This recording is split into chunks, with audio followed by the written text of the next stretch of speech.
大家好，欢迎来到思维健康啊！最近有朋友问，这个姜黄素啊，对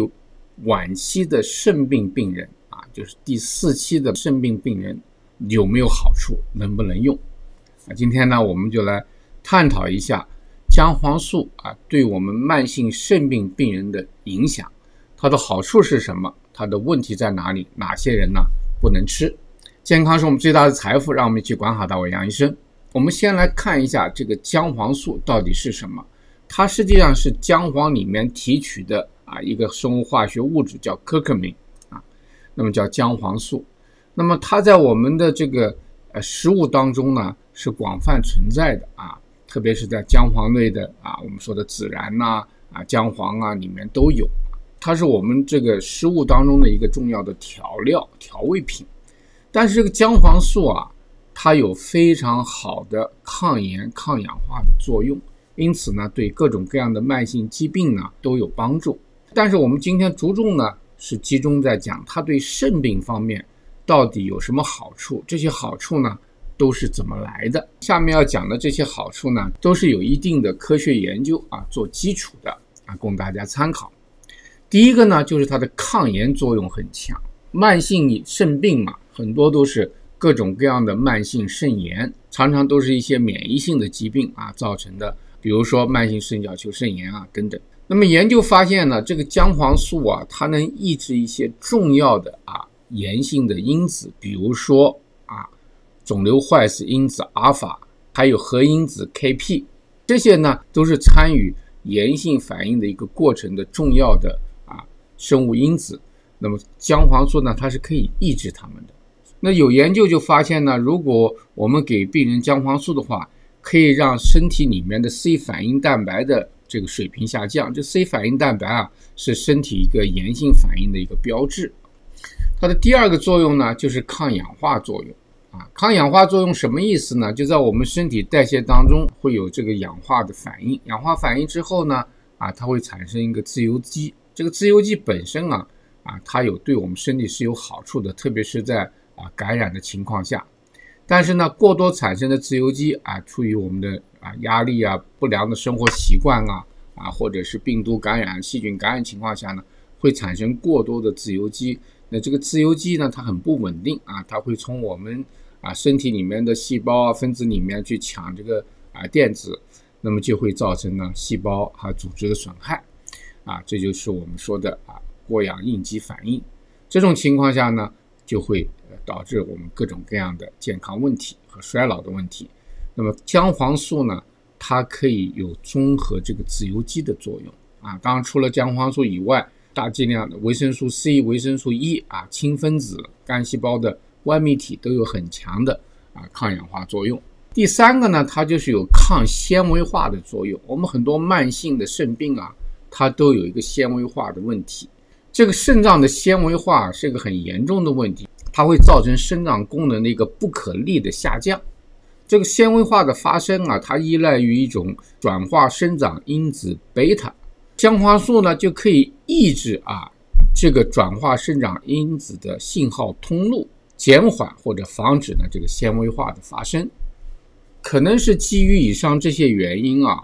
它对肾功能是有保护的有研究发现呢，用姜黄素的病人长期补充姜黄素它对它的肾功能是有帮助的。它会减少血清肌酐和尿素氮的水平这两样东西呢都是我们用来检查反映我们肾脏功能的。当然了，这些研究呢目前呢都在一些早期的阶段，有的是在动物实验的阶段，是吧？在人身上的结果怎么样还有待于进一步的观察。总而言之呢，它是一个比较安全的对肾脏疾病，特别是轻度中度的另外呢产生一个预防效果的，可能是比较有益的。那么对于已经有严重的第4期的这个肾脏功能损害，在这种情况下呢，你需要考虑2个因素。一个呢，姜黄素它能不能强大到能够很快产生这个好处，因为呢这种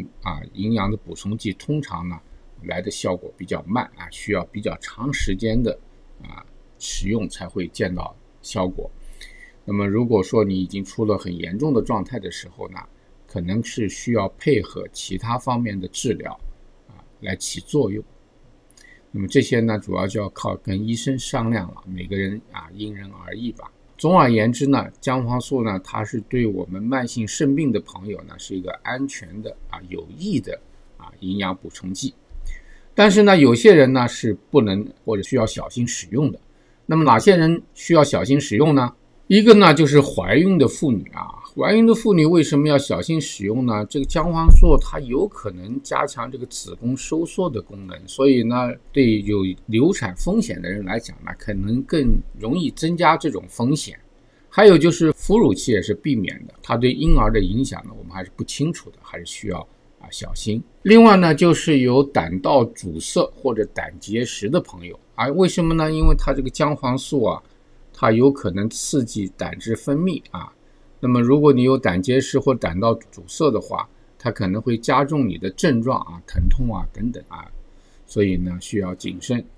另外呢，就是有这个出血性疾病或者是正在服用抗凝血药物的朋友，因为姜黄素本身有轻微的抗凝血作用，它有可能呢延长出血的时间如果你已经在用抗凝血药了，或者有出血性疾病呢，它是有可能增加这个出血的风险。另外就是糖尿病的患者，实际上呢，姜黄素本身它是能降血糖的，但是糖尿病患者常常已经在吃降糖药了，那你在补充姜黄素的时候呢，你可能需要调节一下你的降糖药的剂量，不然的话有可能造成血糖过低的情况。还有呢，就是胃肠道疾病的人，其实呢，姜黄素本身呢对胃肠道没有什么影响，但是剂量大的话还会造成这个胃肠道的刺激对于已经有胃炎胃溃疡的病人呢，可能你需要小心一点，控制它的剂量。另外呢，吃的时候呢，可能跟食物或者饭后吃比较好，不然的话呢，有可能会造成恶心腹胀这些问题。最后就是准备接受手术的人，我们刚才讲过了，因为它有一点抗凝血的作用，因为做手术嘛就容易出血，所以呢在做手术前呢，你就不要服用姜黄素了。